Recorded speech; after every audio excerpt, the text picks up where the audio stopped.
मिट्टी से जुड़ी मेहनत, खेतों में बीतता जीवन। किसान हर दिन सोचता है घर चलता रहे, आज भी और कल भी। मौसम बदलते हैं, फसलें बदलती हैं, खेती के साथ साथ घर की जिम्मेदारियां भी चलती रहती हैं। भविष्य की इन्हीं जिम्मेदारियों को पूरा करती है एनपीएस, जो किसानों के कल को नया भरोसा और पेंशन की पक्की गारंटी देती है। एनपीएस भारत सरकार के अंतर्गत पीएफआरडीए के द्वारा एक विनियमित योजना है जो किसानों के लिए बुढ़ापे में पेंशन सुनिश्चित करती है।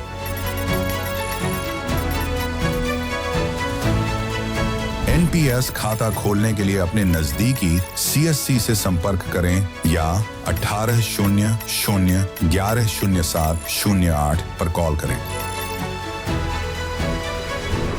पेंशन की पक्की गारंटी के लिए एनपीएस जरूरी है।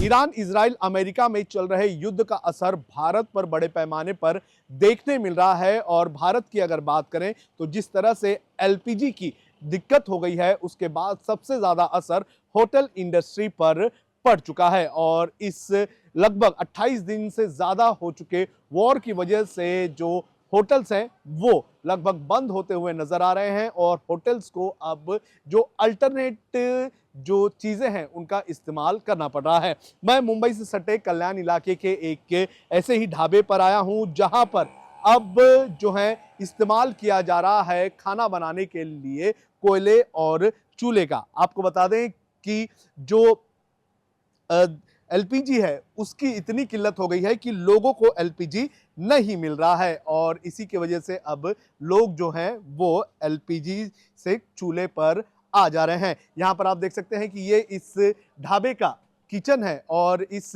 किचन में पहले जो है वो पूरा काम जो है वो एलपीजी पर हुआ करता था, लेकिन अब जब से ये दिक्कत हुई है उसके बाद से सिर्फ 1 या 2 ही सिगड़ी जो है वो इस्तेमाल की जा रही है एलपीजी की। और यहाँ के जो ओनर है उनका ये कहना है कि ये उनके पास अब आखिरी एलपीजी बचा हुआ है और अगर ये खत्म हो जाता है तो इसके खत्म होने के बाद उनके पास एलपीजी जो चूल्हा है उसके अलावा और कोई ऑप्शन नहीं होगा। लेकिन ऑप्शन अभी से शुरू कर दिया गया है और यहाँ पर इस ढाबे के इस एलपीजी के किचन के पीछे देखिए अब चूल्हे का इस्तेमाल किया जा रहा है। चूल्हे पर अधिकतर ग्रेवी जो है वो बनाई जा रही है और जो चटनी से लेकर हर चीज जो हो रही है वो अब चूल्हे पर ही बनाया जा रहा है।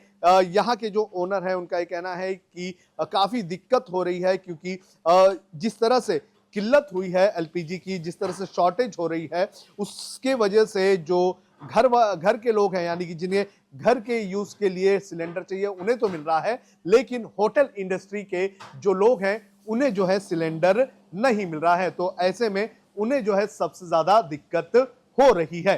तो जिस तरह से ये किचन हमें खाली दिखा है उसी तरह से आज फ्राइडे है, वीकेंड शुरू होता है और अधिकतर समय में यहाँ पर जो है काफ़ी ज़्यादा भीड़ होती है क्योंकि जब वीकेंड होता है तो वीकेंड के वक्त लोग जो है वो बड़े पैमाने पर यहाँ पर आते हैं। और यहाँ पर आप देख सकते हैं कि यहाँ पर जो ढाबा है वो लगभग खाली है। यहाँ के जो ओनर है उन्होंने हमें बताया कि वीकेंड के दिन जो है यहाँ पर इतनी भीड़ होती है कि लोगों को चलने के लिए जगह नहीं होती, लेकिन हुई है एलपीजी के शॉर्टेज की वजह से, उसकी वजह से यहाँ पर अब लोग जो है वो काफ़ी कम हमें देखने मिल रहे हैं। यहाँ के ओनर जो है उनसे हम बात करेंगे और जानने की कोशिश करेंगे कि क्या दिक्कत उन्हें हो रही है और किस तरह से वो चीज़ों का अरेंजमेंट कर रहे हैं। तो ओनर है इस ढाबे के, अब ये बताइए कि जब से एलपीजी की कमी हुई है, ये सारी कितना जो है दिक्कत का सामना करना पड़ा और अब आप लोग चूल्हे का इस्तेमाल हमें बहुत सारी चुनौतियों का सामना करना पड़ रहा है हमको इस वजह से, क्योंकि जो कुछ था हमारा जो पूरा होटल इंडस्ट्री जो है वो एलपीजी गैस पे ही डिपेंड है। उसी के कारण हम लोग जो सर्विस दे पा रहे हैं या हम लोग जो टेस्ट देते हैं, क्वालिटी देते हैं, वो उसी पे डिपेंड रहता है। ज़्यादा से ज़्यादा कर हमारा चाइनीज़ और जो इंडियन है वो उसी पे बनता है। हाँ, बाकी रहा हमारा तंदूर आइटम, वो भी उसके लिए भी कोयला वगैरह वो सब लगता है, लेकिन मोस्टली 70% जो ऑर्डर्स रहते हैं वो हमारे गैस के बगैर हो ही नहीं पाते। तो हम लोग ने अभी जैसे ही हमारा गैस का शॉर्टेज हुआ तो हम लोग ने वो कम करके चाइनीज वगैरह सब मेनू से निकाल के सिर्फ तंदूर ऑर्डर इस पे फोकस किया था। बट वैसे हम लोग सक्सेस नहीं हो पाए, पूरा ऑर्डर भी कोलैप्स हो गया और हमारा जो कस्टमर बेस था वो भी कोलैप्स हो गया। उसके वजह से जो हमारा डेली का जो जितना कलेक्शन होता था उससे 10% पे भी अभी वो कलेक्शन नहीं हो पा रहा है। उसके कारण हमारा जो डेली का जो एक्सपेंस है वो निकलना भी मुश्किल हो पा रहा है। तो हमें बहुत सारी मतलब बोलते हैं ना परेशानियों से गुजरना पड़ रहा है। हमारे स्टाफ खाने से लेके हर चीज़ के लिए हमें चूल्हे पे डिपेंड रहना पड़ रहा है। वो चूल्हे के लिए भी सुबह उठते ही पहले सब स्टाफ को मतलब एक टेंशन रहता है कि आज लकड़ियाँ कहाँ से आएंगी, कोयला कहाँ से आएगा, ये सारी चीज़ें मुझे भी सुबह उठने से लेके हर चीज़ के लिए फ़ोन करना पड़ रहा है कि पापा एलपीजी कहीं से अवेलेबल हो सकता है क्या। यहाँ वहाँ से मेरे जो कलीग्स है, कोई मेरे फ्रेंड्स है, वहाँ से आधे अधूरे जो गैस बचे हुए हैं, मतलब जो कैटरिंग इंडस्ट्री वाले मेरे फ्रेंड्स हैं, उनसे मुझे बोरो करना पड़ रहा है। उसी पे हम लोग रोज डेली अभी जो एक गैस बचा है उस पर हम लोग डिपेंड है। वो खत्म होने के बाद हम लोग क्या करेंगे अभी तक कुछ पता नहीं चल रहा है। तो मेरी सरकार से वही विनती होगी कि हमारे लिए कुछ सोचा जाए, क्योंकि हम लोग भी किसी को सर्व कर रहे हैं तो ये भी एक क्वेश्चन है, पुण्य का ही काम हुआ कि हम लोग भी लोगों को एक टेस्ट दे रहे हैं, बेहतर सर्विस दे रहे हैं। यहाँ पे आप देखोगे तो फ्राइडे सैटरडे के दिन आपको वेटिंग पे रुक के यहाँ पे खाना पड़ता था, इतना हमारा रश होता था। और पार्टियाँ होती थी, बर्थडे पार्टी से लेके इवेंट पार्टी, कुछ भी हो। अभी आप देख सकते हो कि जो कुछ है कस्टमर बेस भी हर कोई बाहर निकलने को भी ये हो रहा है, क्योंकि उनका भी कुछ ना कुछ है कि होटल बंद है तो जाके फायदा ही क्या।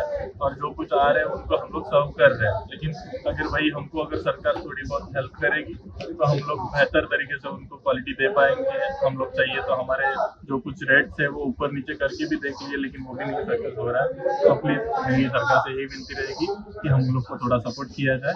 बिजनेस पर कितना असर पड़ रहा है, क्या क्या लग रहा है कि लोग भी ये इस बारे में जानते हैं तो वो भी कम निकल रहे हैं? ये बहुत सारे, अगर देखा जाए तो ये सीजन में सबसे ज्यादा बाहर लोग निकल रहे हैं, क्योंकि बच्चों की जो एग्जाम्स है वो खत्म हो चुकी है, वेकेशन स्टार्ट हो चुके हैं और सबको एक ओपन स्पेस में बैठना अच्छा लगता है।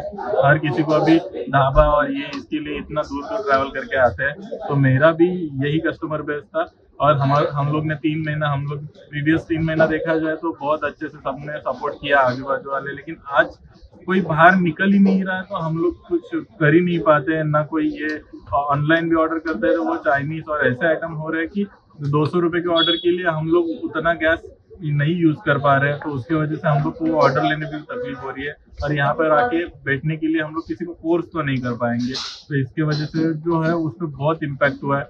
जैसे बिजनेस हमारा बोलता है ना, फ्राइडे सैटरडे संडे ये 70-80 हज़ार लाख रुपए के आसपास था, वो डायरेक्टली कोलैप्स होकर उसके 10% पे आ चुका है। जितने उससे डबल तो मेरा एक्सपेंस है रोज का। अगर हम लोग, मेरे 5 शेफ है, उनके हेल्पर है, उनके बाद मेरे स्टीवर्ड्स है, उसके बाद हमारे जो वेटर्स है, उन सिक्योरिटी से लेके सब, ये मेरे 22 या 23 जन का स्टाफ का रोज का 2 टाइम का खाना, 2 टाइम का नाश्ता, ये मेरा चूल्हे पे ही होगा। उनका तो हम लोग इस पे बना नहीं सकते, तो उनके लिए भी दिक्कत आ रही है। वो भी बहुत कॉपरेट कर रहे हैं। अभी हम लोग भी कैसे ना कैसे करके उनको समझदार करके मतलब थोड़ा सर्वाइव कर रहे हैं। लेकिन मेरा जो 37 लोग का स्टाफ था उनमें से आधे से ज्यादा लोग गांव चले गए। क्योंकि आगे कैसे होगा कैसे नहीं होगा वो डर के चले गए। तो उसका हम पे भी इम्पैक्ट हो रहा है। जो काम 2 जन करते थे अभी वो एक को करना पड़ रहा है, क्योंकि वो जाने की वजह से हमको वो तकलीफ सब आ रही है। और उनका भी कुछ गलत नहीं है, वो लोग भी सरवाइव करने के लिए अपना गांव छोड़ के आते हैं। तो उनको भी डर रहता है कि पापा हाँ हम लोग कैसे यहाँ पे रह पाएंगे, खाने पीने का अगर लॉकडाउन लग गया, कुछ हो गया, यहाँ पे अटकने से अच्छा फैमिली के पास रहे। इसलिए वो भी फैमिली के पास। आने वाले दिनों में क्या लगता है कि क्या सिचुएशन ठीक होती हुई नजर आएगी? क्या लगता है कि क्या ये इंडस्ट्री जो है वो आने वाले दिनों में अच्छे दिन से गुजर पाएगी? मैं तो सरकार से यही विनती करूंगा, एकनाथ शिंदे साहब से और फडणवीस जी से, कि आप प्लीज़ होटल इंडस्ट्री या जो कैटरिंग इंडस्ट्री है इस पर थोड़ा ध्यान दें, क्योंकि हम लोग बेटर सर्विस के लिए ही हम लोग ये सर्विस लेके बैठे और इस धंधे में आए। तो आप लोग अगर हमको सपोर्ट करेंगे तो हम आगे जाके हज़ारों लोगों का पेट भर सकेंगे, और हम पे भी डिपेंडेंट जो फैमिली है उनको भी हम लोग हमारे वजह से कुछ ना कुछ योगदान दे पा रहे हैं। तो मैं तो होप करूंगा कि ये जल्दी से जल्दी सॉर्ट आउट हो और हमें गैस का जो कुछ है वो लोग करे, प्रोविजन करे। और हम लोग जैसे हम लोग थे, हम लोग को धंधा ज़्यादा भी नहीं चाहिए ना कम, लेकिन जितना था उतना तो हो, ताकि हम लोग की जैसे एक 20-30-25 फैमिली जो है वो सर्वाइव करे। तो जिस तरह से जो यहाँ पर आप देख सकते हैं कि कई सारे ढाबे हैं, होटल्स हैं। मुंबई में ही अगर बात करें तो मुंबई और थाने की अगर बात करें तो लगभग 60% जो होटल्स हैं वो बंद हो चुके हैं, और अगर ऐसी ही सिचुएशन बनी रही तो आने वाले दिनों में हालत और भी बदतर हो सकते हैं। वहीं अगर बात करें इजराइल, ईरान, अमेरिका के वॉर की, तो ये वॉर कहीं रुकता हुआ नजर नहीं आ रहा है, और ऐसे में भारत सरकार पर यह सबसे बड़ा प्रेशर है कि वो कैसे स्ट्रेट ऑफ हॉर्मुज में फंसे अपने 22 जहाजों को निकालती है और ईंधन और गैस की जो आपूर्ति है उसे पूरा करने का काम करती है। आपको क्या लगता है कि क्या सरकार कोई कड़े कदम उठाएगी या फिर सिचुएशन और खराब होगी? आप हमें कमेंट करके जरूर बताएं। सोनू कनौजिया, लोकमत हिंदी, मुंबई।